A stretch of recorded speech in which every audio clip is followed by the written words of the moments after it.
नमस्कार my dear friends, मैं विनोद चिंडालिया एक आरएएस पीसीएस एजुकेटर आपके अपनी स्टडी के नए प्लेटफॉर्म जिसका नाम है निशुल्क कोचिंग बिहार में आपका हार्दिक अभिनंदन करता हूं।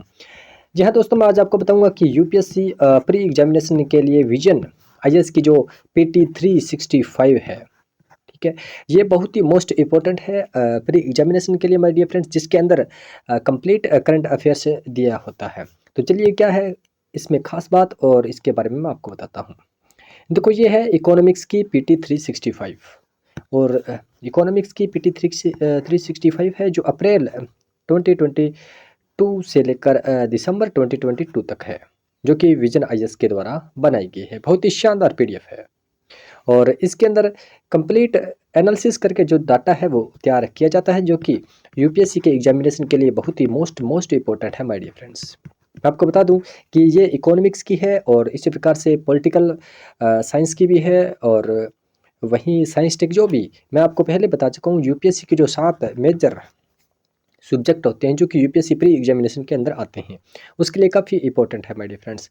तो चलते हैं कि इस पीटी 365 जो कि इकोनॉमिक्स के, इसके कितने पेज हैं, कहाँ से कहाँ तक है, उसके बारे में मैं आपको बताता हूँ। इसके अंदर जो विजन आईएएस के जो भी फाउंडेशन कोर्स है इसके बारे में बता रखा है, आप इसको ले सकते हैं। देखो यहाँ पे मैं बता दूँ कि विषय सूची यानी इकोनॉमिक्स की लगभग मैं पेज बताऊँ तो कितने हैं, इसके करीबन करीबन मैं आपको बता दूँ कि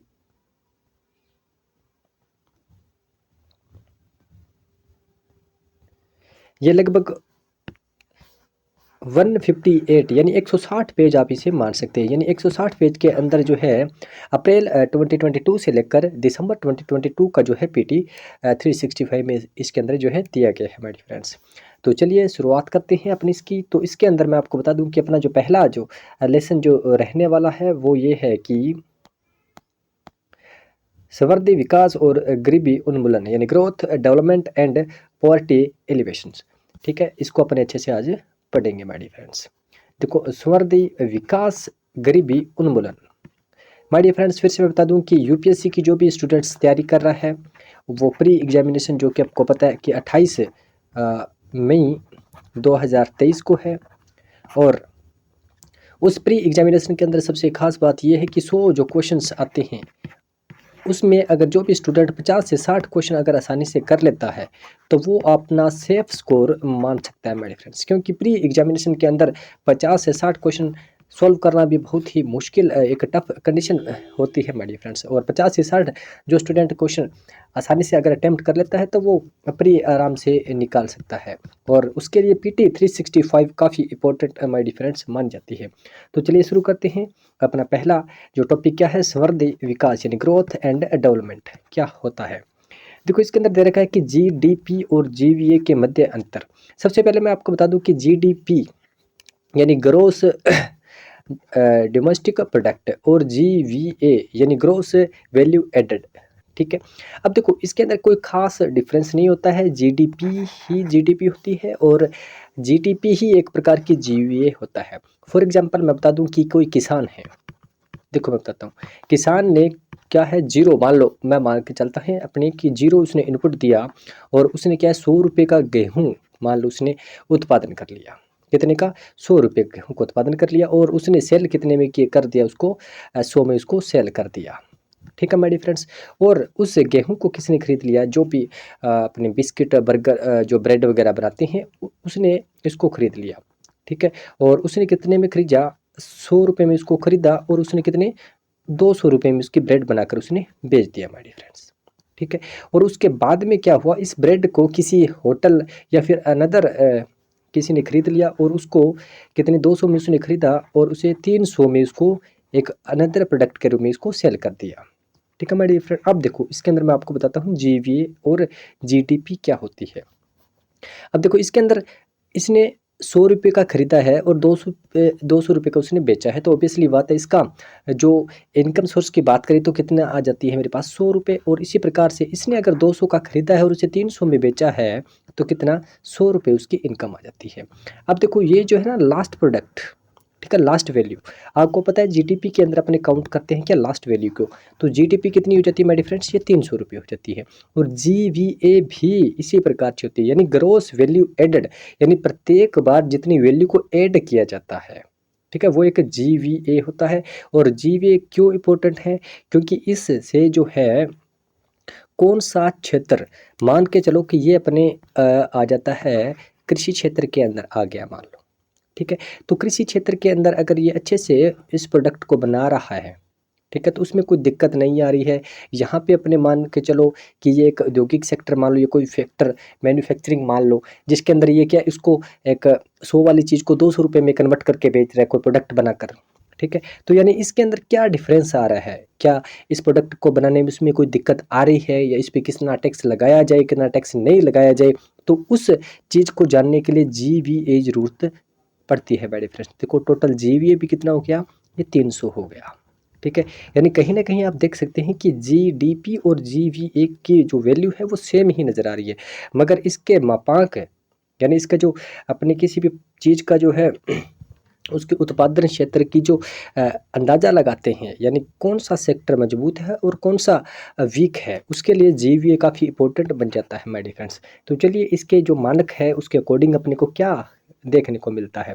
इसकी परिभाषा की बात करें तो यह एक निश्चित अवधि के दौरान किसी देश की क्षेत्रीय सीमाओं के भीतर, देखो GDP हमेशा एक बात याद रखना, देखो क्या होता है GDP, यानी ये अगर इंडिया है, भारत है मान लेते हैं, ठीक है, ये कोई क्षेत्र है भारत, तो इसके अंदर इस पर्टिकुलर जो क्षेत्र है ये पूरा का पूरा ये एरिया, इसके अंदर जो भी उत्पादन होता है वो किसके अंदर, GDP के अंदर माय डियर फ्रेंड्स काउंट होता है इस एरिया के अंदर। देखो सीमा के क्षेत्र, ये बात नोट कर लेना, केवल डायरेक्ट GDP की भी परिभाषा पूछी जा सकती है। सीमा के भीतर जितनी भी उत्पादित सभी अंतिम वस्तुओं और जो सेवा है उसका जो बाजार मूल्य होता है माय डियर फ्रेंड्स, वो क्या होता है, GDP होता है। अब इसके अंदर क्या डिफरेंस है, ये कोई खास डिफरेंस देखने को नहीं मिलेगा। यहाँ पे आप देखो, यदि किसी देश के भीतर उत्पादित वस्तुओं और सेवाओं का कुल मूल्य होता है ये, ठीक है, जिस प्रकार से अपने यहाँ पे इसको जनरेट किया, इस कुल मूल्य में से निवेश और कच्चे माल की लागत को शामिल नहीं किया जाता माय डियर फ्रेंड्स।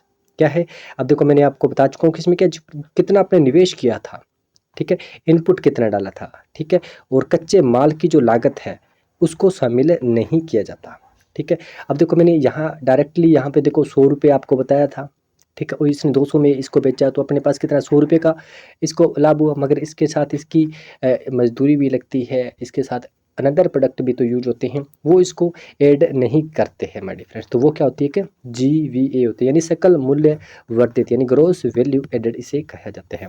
अब देखो इसे उत्पादन, आय और व्यय के दृष्टिकोण द्वारा देखा जाता है, ठीक है, यानी इसका जो उत्पादन कितना है उसमें कितनी आय जनरेट होती है और कितना इसमें व्यय हुआ वो इसमें देखा जाता है।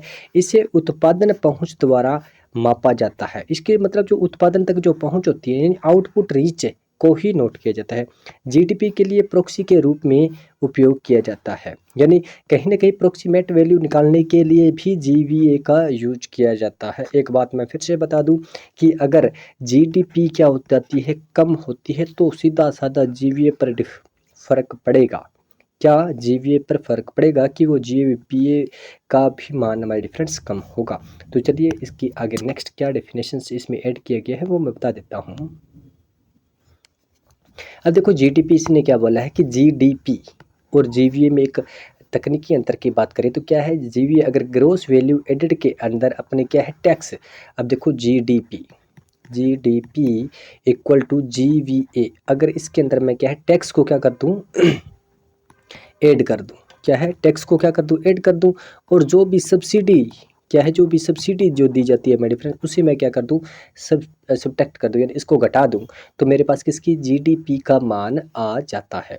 कहीं ना कहीं मैं फिर से आपको बता दूं कि जो भी टैक्स लगाया जाता है वो उस सेक्टर पे देखा जाता है कि उसके अंदर जो GVA का जो है क्या फ़र्क पड़ रहा है, यानी कौन सा सेक्टर मजबूत है, यानी जिस सेक्टर में जहाँ पे मजबूत नहीं होता वीक होता है वहाँ उसे सब्सिडी दी जाती है, ताकि उस समय जो भी मैन्युफैक्चर है, जो भी इंसान, जो भी वर्कर जो काम कर रहा है उसको उस पर इतना क्या है लोड ना हो, उस वर्कर पे क्या ना हो माय डियर फ्रेंड्स लोड ना पड़े। तो इस कारण इस GVA का काउंट करना बहुत ज़रूरी होता है। इससे प्रत्येक सेक्टर के बारे में ये जांच देखने को मिलती है कि कौन सा सेक्टर वीक है और कौन सा सेक्टर मजबूत है, यानी कोई भी प्रोडक्ट को अगर यहाँ से अगर जैसे मैंने आपको बताया था कि किसान से लास्ट अगर वो जो भी उपभोक्ता है वहाँ तक जो पहुँचता है कोई भी प्रोडक्ट, तो इस बीच में जैसे मैंने आपको बताया था कि किसान आ गया, किसान के बाद में जो भी ब्रेड बनाने वाला आ गया, उसके बाद में ब्रेड का आगे जो भी मान लो उसने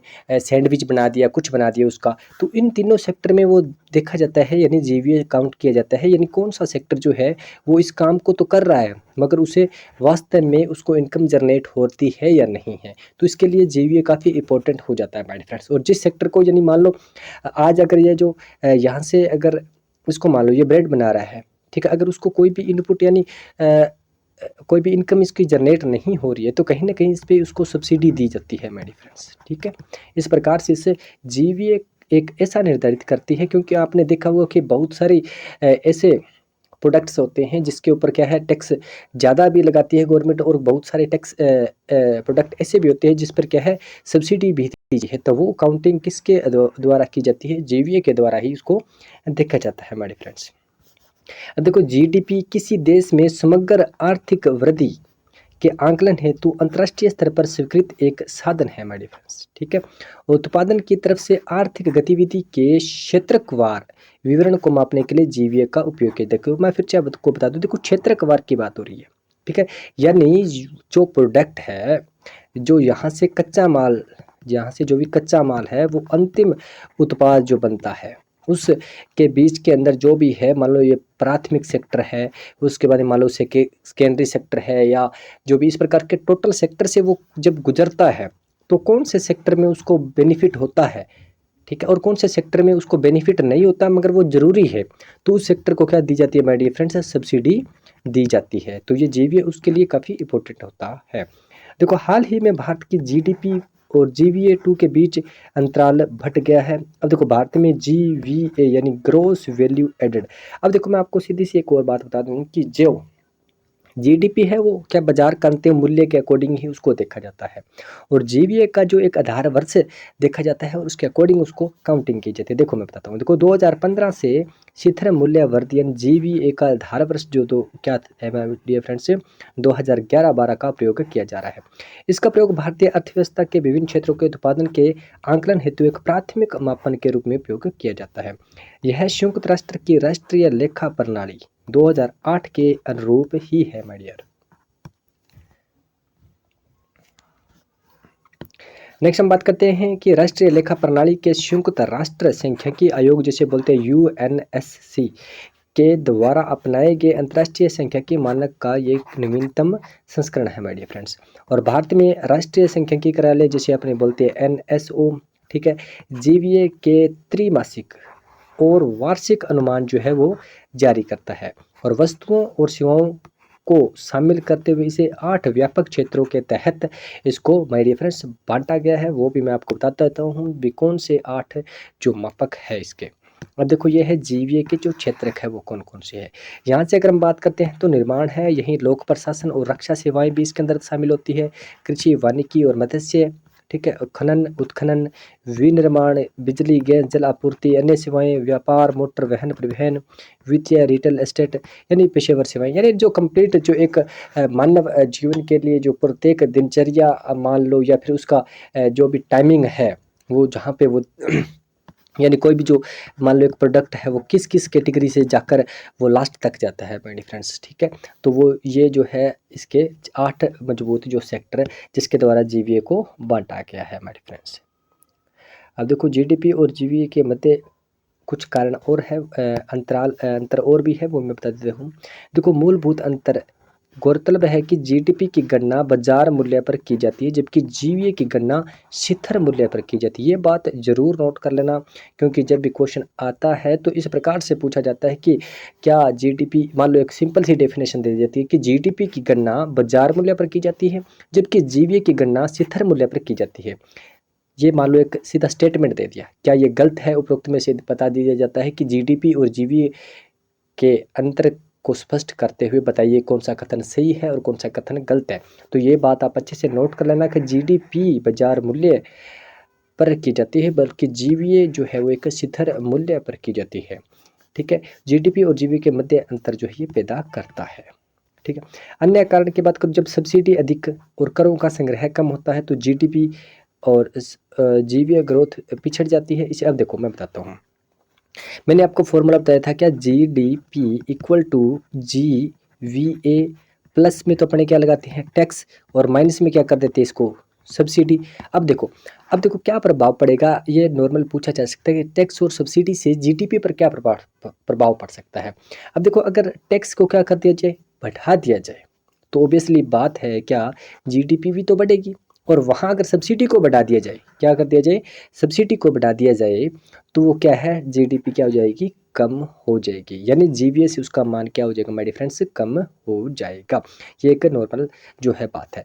मान लो फॉर एग्जांपल मैं बता देता हूँ क्या, जीवीए का मान मान के चलते हैं अपने 100 रुपये है, ठीक है, और उसके ऊपर 10 रुपये का टैक्स लगा दिया जाता है, और उस पर 20 रुपये की क्या सब्सिडी दे दी जाती है। तो बताओ जीडीपी कितनी होती है। तो अब देखो जीडीपी का मान मेरे पास कितना हो गया, जीवीए कितना मेरे पास 100 है, टैक्स कितना लगा प्लस में 10 रुपये, और सब्सिडी कितनी उस पर 20 रुपये। अब बताओ कितना जीडीपी का मान मेरे पास कितना हो गया, 90। यानी कहीं ना कहीं आप देख सकते हैं कि जीडीपी का मान क्या है, कम हो गया। तो ये सिंपल बातें हैं क्या, ये स्टेटमेंट के जो क्वेश्चन आते हैं वो इस प्रकार से ही आते हैं मेरे फ्रेंड्स। इसको प्रत्येक लाइन को आपको अच्छे से याद करना जरूरी होता है। देखो विभिन्न परिस्थितियों में जीडीपी और जीवीए के इस्तेमाल की बात करते हैं, तो यह अर्थव्यवस्था के स्वास्थ्य की पहचान करने में मदद करता है, यानी यह जानने में मदद करता है कि वह वृद्धिशील है या फिर मंदी का सामना। यानी जीडीपी अपने को बताती है कि क्या महंगाई का दौर चल रहा है या मंदी है। जैसे अपने कहते हैं ना, इस बार जीडीपी की रेट जो है कम हो गई, महंगाई आ गई, ठीक है, इस प्रकार इतना नुकसान हो गया देश को, तो वो जीडीपी ही काउंट करती है। ये क्या करती है कि आर्थिक गतिविधि अर्थात उत्पादित वस्तुओं और सेवाओं के संबंध में वास्तविक स्थिति के आकलन में मदद करता है। ऐसा इसलिए क्योंकि जीडीपी में बढ़ोतरी बेहतर कर अनुपालन जैसे अन्य कारणों से भी हो सकती है। अब देखो यह आय और निजी उपभोग के आंकड़ों के माध्यम से लोगों के जीवन स्तर के विषय में उचित समझ प्राप्त करने में क्या है, सहयोग पैदा करती है। और यह क्या करती है, यह मूल्य वर्धन का क्षेत्रकवार और क्षेत्रकवार आंकलन प्रदान करता है, और नीति निर्माताओं प्रोत्साहन और प्रेरणा की आवश्यकता वाले क्षेत्रों की पहचान करने में इसको सहायता मिलती है, ताकि कौन से क्षेत्र को पर टैक्स ज़्यादा लगाया जाए और कौन से क्षेत्र पर टैक्स जो है नहीं लगाई जाए, और उनको क्या है सब्सिडी दी जाए। तो कहीं ना कहीं जो जीवीए है वो क्या है, टैक्स और सब्सिडी को निर्धारित कौन करता है माय डियर फ्रेंड्स, जीवीए करता है। ये एक लास्ट बात यही है माय डियर फ्रेंड्स, मैं आपको बता देता हूँ कि क्या है, टैक्स और सब्सिडी का ही इसके अंदर डिफरेंस है जीडीपी और जीवीए में, ठीक है माय डियर फ्रेंड्स।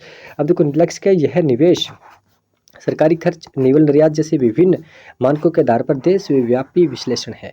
यानी जीडीपी अपने को बताती है कि जिस देश की जीडीपी अच्छी है, ठीक है, तो उसके अंदर निवेश करने पे क्या फर्क पड़ेगा, क्या प्रभाव पड़ेगा, तो इसका मोटा जो अंदाजा है वो अपने को जीडीपी ही देती है।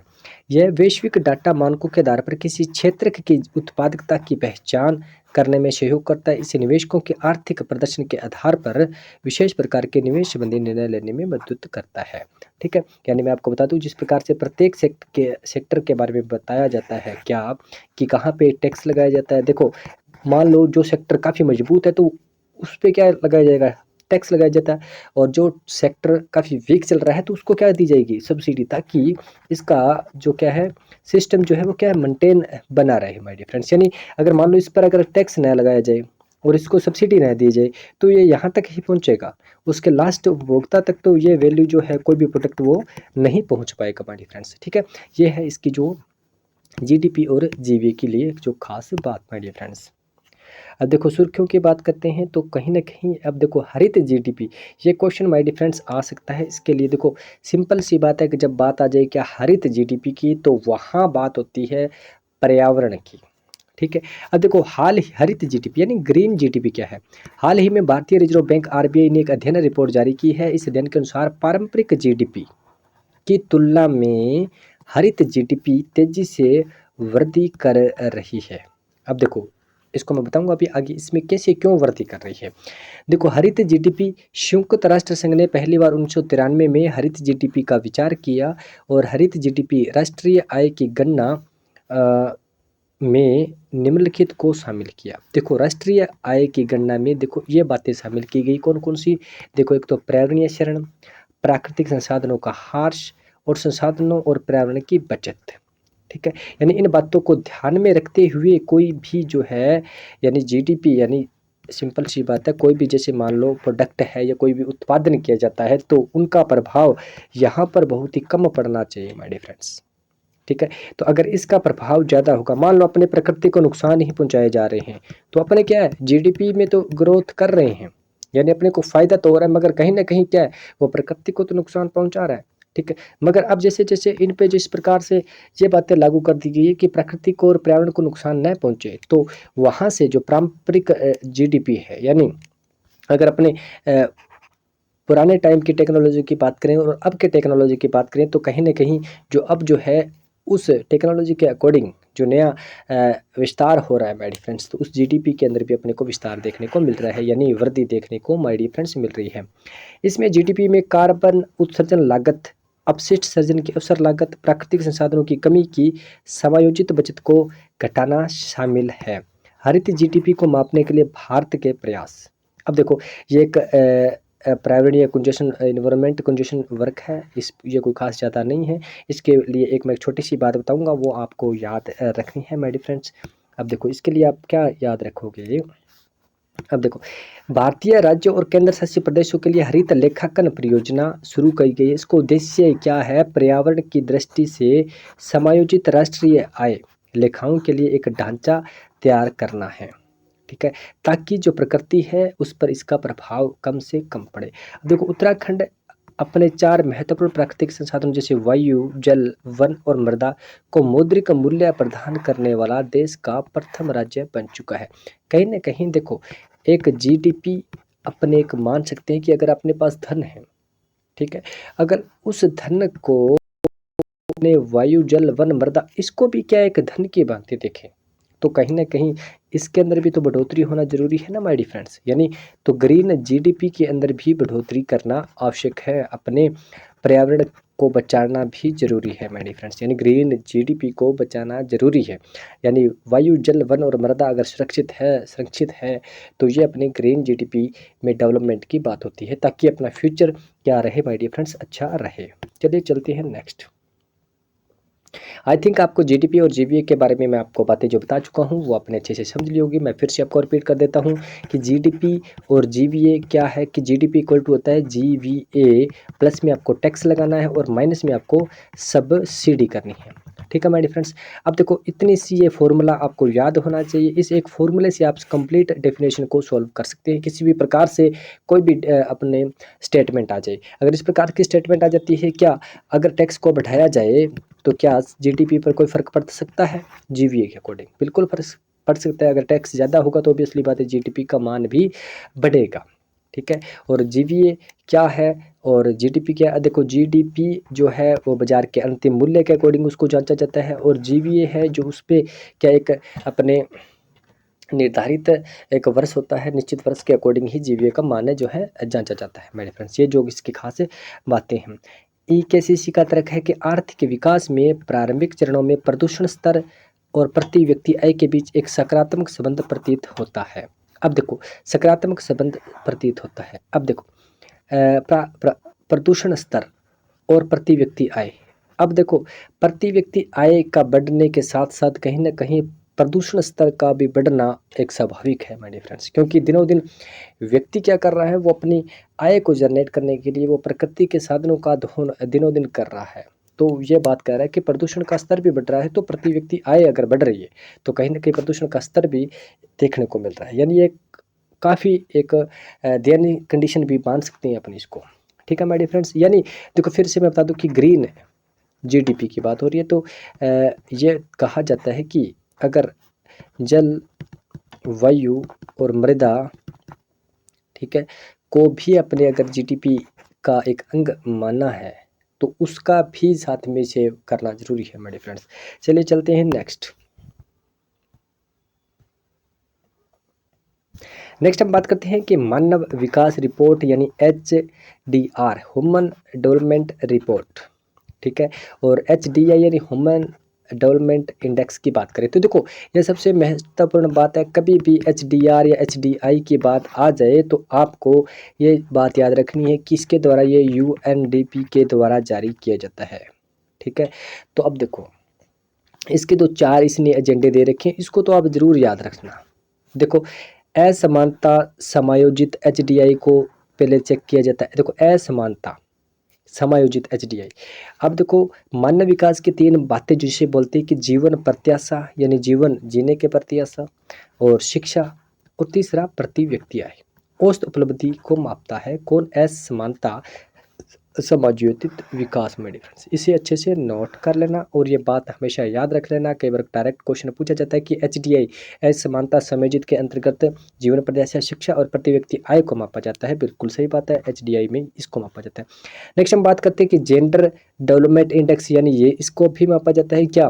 पुरुष और जैसे अपने कहते हैं लिंग अनुपात, जेंडर इंडेक्स, ठीक है। तो पुरुष और महिलाओं की स्थितियों के बारे में भी जाना जाता है कि प्रत्येक पुरुष के पीछे महिलाएं कितनी है, या फिर 1000 पुरुष में महिलाएं कितनी है, ठीक है। अब देखो, जेंडर इक्वलिटी इंडेक्स। अब देखो, जेंडर इक्वलिटी की बात हो रही है कि प्रत्येक जो सुविधाएं हैं वो क्या पुरुषों को ही है या महिलाओं को भी है। इस प्रकार की भी असमानता जो देखने को मिलती है, उसके लिए देखो, लैंगिक असमानता की माप करता है प्रजनन, स्वास्थ्य, सशक्तिकरण और श्रम, बेरोजगार। ये इसका मेन फैक्ट है, इसे नोट कर लेना। वैसे मैं बता दूं कि जेंडर इक्वलिटी इंडेक्स में यही असमानता यानी क्या लैंगिक असमानता का इंडेक्स इसमें चेक किया जाता है।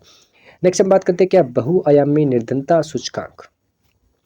अब देखो, निर्धनता सूचकांक की बात हो रही है तो देखो, यह विकासशील देशों में लोगों के समक्ष आने वाले विभिन्न पर ध्यान केंद्रित करती है, विभिन्न समस्याओं पर ध्यान केंद्रित करती है।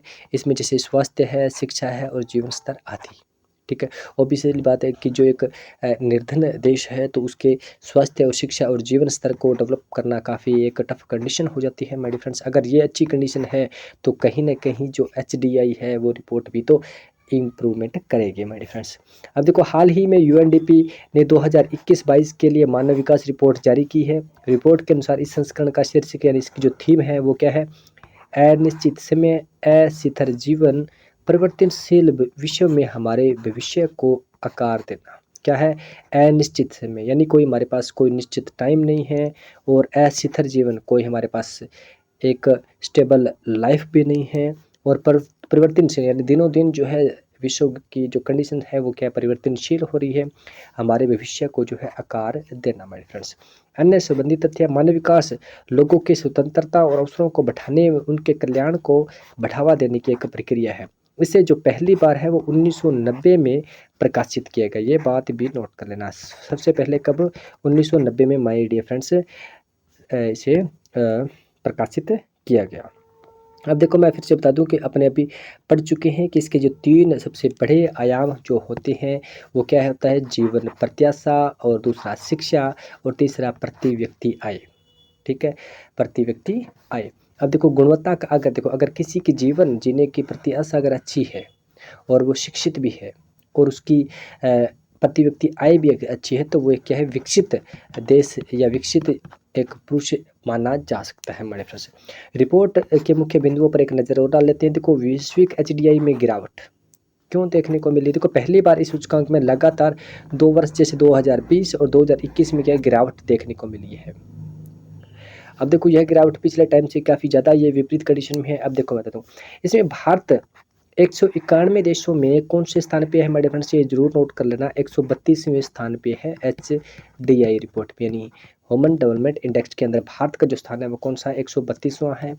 और भारत के कुछ पड़ोसी देशों ने इसमें क्या बेहतर प्रदर्शन किया है? क्या श्रीलंका जो पिछले दिनों क्या भूखमरी से तड़प रहा था, वो उसका जो एचडीआई कितना 73, और चीन जो है वो 79 है, बांग्लादेश 129 है, और भूटान जो है 127 है। क्योंकि कई बार पूछा जा सकता है क्या एचडीआई रिपोर्ट के अनुसार, जब एचडीआई रिपोर्ट आती है तो उसके अनुसार क्या भारत जो है वो अपने पड़ोसी देशों से क्या है समर्थ माना जाए, या उसकी एचडीआई रिपोर्ट कैसी है? विचार कीजिए। तो कई बार मेंस के अंदर अगर क्वेश्चन लिखने को मिलता है तो अपने को अपने पड़ोसी जो देश हैं उनके भी ये सूचकांक का ध्यान रखने जरूरी है माय डियर फ्रेंड्स। तो कहीं ना कहीं देखो, श्रीलंका का अगर ये 73 है तो आप मान सकते हैं क्या उनका जीवन प्रत्याशा, शिक्षा और वहीं प्रति व्यक्ति आय अगर अच्छी है तभी तो 73 है माय डियर फ्रेंड्स। तो ये रिपोर्ट जो है वो बताती है कि कौन सा देश किस प्रकार से डेवलप कर रहा है माय डियर फ्रेंड्स। भारत वैश्विक स्तर की तुलना में पुरुषों और महिलाओं के बीच मानव विकास अंतराल को तेजी से कम कर रहा है। ये अच्छी बात है भारत के लिए कि अब जो है भार जो है वो क्या है, पुरुष और महिलाओं के बीच का जो अंतर है वो दिनों दिन क्या है, कम होता जा रहा है। यानी जहाँ तक पुरुषों को जितनी सुविधाएं आई मीन जो पढ़ने का है, शिक्षा का है, जो भी है अधिकार है, उतना ही महिलाओं का भी है। यानी बराबर, यानी इक्वलिटी, जो जेंडर इक्वलिटी जो है वो देखने को मिल रही है। एचडीआई में इस गिरावट के पीछे जो कई बार कारण भी पूछे जा सकते हैं कि मेंस में आपने को लिखने के लिए आ जाए कि एचडीआई में जो है गिरावट का जो मुख्य कारण है वो क्या है, ठीक है। और दूसरी बात, अगर क्वेश्चन इस प्रकार से भी आ सकता है क्या कि अपने को स्टेटमेंट बेस्ड भी क्वेश्चन पूछे जा सकते हैं। देखो ये सबसे बड़ी बात है, कहीं भी कोई क्वेश्चन आ जाए तो कोई न किसी भी प्रकार का अगर रीजन पूछ लिया जाए कि जीडीपी में गिरावट, एचडीआई में गिरावट, किसी भी प्रकार में अगर गिरावट देखने को मिल रही है तो पिछले इन 2 सालों के अंदर ये कोरोना काफ़ी महत्वपूर्ण भूमिका निभा चुका है हमारे फ्रेंड्स। कोरोना, कोविड-19 महामारी और वही रूस यूक्रेन पर आक्रमण, जलवायु संकट, संयुक्त प्रभाव ने मानव विकास स्कोर को क्या है, कम किया है हमारे फ्रेंड। वैश्विक स्तर पर जीवन प्रत्याशा 2019 में कितनी थी, 72.8 वर्ष, और वर्ष 2021 में घटकर कितनी होगी माय डियर फ्रेंड्स, ये 71.4 यानी 71.4 वर्ष हो गए माय डियर फ्रेंड्स। भारत का मानव विकास वर्ष 2021-22 में यह कम होकर कितना, 0 पॉइंट, इसका देखो एक होता है मैक्सिमम वैल्यू और इसका मान कितना है, मानव विकास सूचकांक का मान है 0.633। ठीक है मेरे फ्रेंड्स, इसे अच्छे से नोट कर लेना। और साथ में बता चुका हूँ कि भारत का जो स्थान है वो कौन सा है, 132वां स्थान है 191 देशों के अंदर। जबकि 2022 में यह 0.645 था, जो कि अब भारत में ये गिरावट देखने को मिली है। इसे भारत मध्यम मानव विकास की श्रेणी में आ गया। इसे निम्नलिखित कारण है वो अपने देख लेते हैं क्या है। अब देखो जीवन प्रत्याशा की बात करें तो 69.7 वर्ष ठीक थी कब, 2020 में, और 2021-22 में घटकर कितनी होगी, 67.2 वर्ष। ठीक है माय फ्रेंड्स, इसे भी अच्छे से नोट कर लेना। भारत में स्कूली शिक्षा के लिए वर्ष जो है 11.9 वर्ष है और स्कूली शिक्षा हेतु बिताए गए औसत वर्ष कितनी है, 6.7 वर्ष है। इसे भी नोट कर लेना। नॉर्मल ये 12 वर्ष है और ये लगभग 6.7 वर्ष है। कई बार पॉइंट बेस्ड भी क्वेश्चन आ जाते हैं मेरे फ्रेंड्स। चलिए चलते हैं नेक्स्ट हम बात करते हैं क्या वर्ष 2019 और 21-22 के दौरान क्रय शक्ति क्षमता यानी ट्रिपल पी, क्रय शक्ति क्षमता, ठीक है, तो के मामले में विकासशील देशों में 2% की वृद्धि हुई है। अब देखो विकासशील जो देश है, जो क्या है, विकसित की कैटेगरी में थे कुछ देश, तो अब विकासशील देशों की भी क्या वृद्धि हुई है 2%। इस अवधि तुलनात्मक रूप से भारत के प्रति व्यक्ति आय में क्या है 5% की कमी देखने को मिली है माय डियर फ्रेंड्स। और कुछ एक बातें अपने यूएनडीपी के बारे में कर लेते हैं कि यूएनडीपी क्या है माय डियर फ्रेंड्स, यानी यूनियन नेशन डेवलपमेंट प्रोग्राम, यानी संयुक्त राष्ट्र विकास कार्यक्रम क्या है।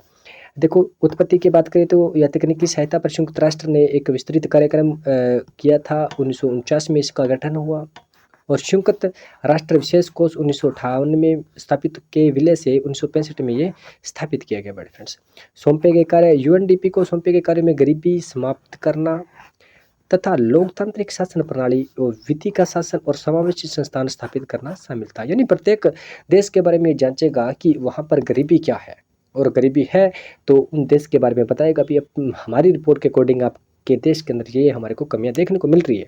और लोकतांत्रिक शासन प्रणाली यानी उस देश का शासन कैसा है, ठीक है, वहाँ पर यानी इक्वलिटी कैसी है, जेंडर इक्वलिटी कैसी है, ठीक है, वहाँ पर स्वास्थ्य संबंधी जो भी है, शिक्षा है, तो उसका प्रसार कैसा है। बड़े फ्रेंड्स, कार्य क्षेत्र में शामिल कितने 170 देशों में ये काम करता है और भारत भी क्या है इसका सदस्य है। बड़े फ्रेंड्स, अन्य महत्वपूर्ण जानकारी मैं बता देता हूँ आपको।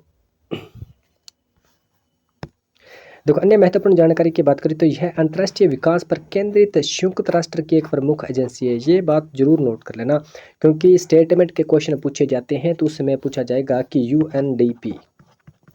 यूएनडीपी जो है वो किसकी एक एजेंसी है, तो यह केंद्रित संयुक्त राष्ट्र की एक प्रमुख एजेंसी है। यह बदलाव का समर्थन करता है और लोगों को जीवन स्तर जो बेहतर बनाने के लिए और देशों को ज्ञान देने के लिए और उनको क्या मतलब उन संसाधन करना चाहिए, क्या उनको नया चेंजिंग करना चाहिए ताकि जो उनका देश है जो विकासशील कंडीशन से विकसित कंडीशन में अग्रसर हो। यदि 3 प्रमुख क्षेत्रों में केंद्रित, यह 3 क्षेत्रों में केंद्रित क्या, सतत विकास, लोकतांत्रिक शासन और शांति स्थापना एवं जलवायु और आपदा का लचीलापन। देखो सतत विकास, लोकतांत्रिक शासन और शांति स्थापना इसका जो मेन एजेंडा है मेरे फ्रेंड्स। मानव विकास रिपोर्ट यानी एचडीआर यूएनडीपी द्वारा स्वतंत्र रूप से जारी करने वाली एक प्रमुख वार्षिक रिपोर्ट है माय डियर फ्रेंड्स। ठीक है, अब देखो जिस प्रकार से मैंने आपको ये बताया था, इसके लगभग मैंने आपको बताया था कितने 152 160 पेज मैंने बताए थे। ठीक है, तो आज अपने लगभग इसके 10 पेज कर चुके हैं माय डियर फ्रेंड्स। ठीक है, इसको मैंने आपको एचडीआर और जीटीपी और जीवीए के बारे में अच्छे से बता दिया है। ठीक है, नेक्स्ट अपन ये पढ़ेंगे गरीबी उन्मूलन क्या होता है। ठीक है, और आज की क्लास यहीं समाप्त होती है। इस प्रकार से जो कंप्लीट यानी 160 है, इसकी लगभग 15 से 16 वीडियो के अंदर मैं आपको कंप्लीट करवा दूंगा। मैं फिर से आपसे एक रिक्वेस्ट करूंगा कि जो भी स्टूडेंट जो यूपीएससी की तैयारी कर रहा है वो इस वीडियो को ज़रूर आगे शेयर करें। और दूसरी बात ये कि मैंने आपको बताया कि 10 ईयर्स के PYQ की भी अपनी क्लास चल रही है, जिसके अंदर मैंने बताया था कि 2013 से लेकर 2022 तक के जितने भी PYQ है उसकी क्लास चल रही है। और सबसे बड़ी खास बात ये है कि प्रत्येक ऑप्शन को भी अच्छे से उसमें एक्सप्लेन किया गया है, ताकि मैं आपको फिर से बता दूं कि मैंने आपको बताया था कि PYQ यानी जो प्रीवियस ईयर क्वेश्चन के अगर आपने ऑप्शंस भी अच्छे से एक्सप्लेन करके अगर पढ़े हुए हैं तो 30 से 35% रेशो रहता है कि प्रत्येक जो नया एग्जामिनेशन होता है, जैसे 2022 से अगर 2023 में अगर क्वेश्चंस पूछे जाएंगे तो कहीं ना कहीं 30 से 35% जो क्वेश्चन आते हैं वो इन 10 ईयर्स के PYQ के बेस्ड ही आते हैं my dear friends. Thanks for watching my dear friends.